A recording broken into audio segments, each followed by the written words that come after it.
شیر بھیڑیا اور لومڑی کی اس کہانی سے ہمیں کیا سبق ملتا ہے، اسے ضرور سنیں۔ شیر، بھیڑیا اور لومڑی اکٹھے مل کر شکار کو نکلے۔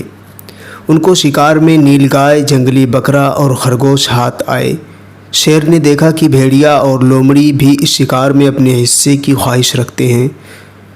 اس نے ان کی نیتوں کو بھانپ کر پہلے بھیڑیے کو بلایا کہ وہ انصاف سے تقسیم کرے۔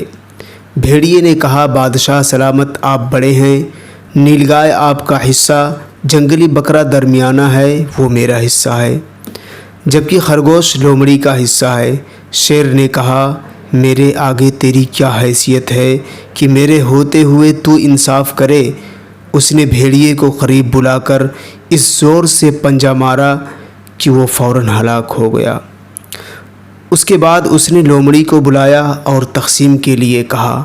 لومڑی نے باادب ہو کر کہا، جناب تقسیم کیسی؟ یہ نیل گائے آپ کے صبح کا ناشتہ ہے، جنگلی بکرا دوپہر کو اور خرگوش رات کو تناول فرما لیجیے گا۔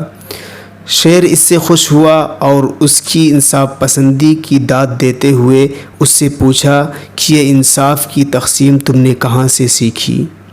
لومڑی نے کہا، جناب بھیڑیے کے انجام سے۔ چنانچہ شیر نے خوش ہو کر وہ تینوں شکار لومڑی کو بخش دیے۔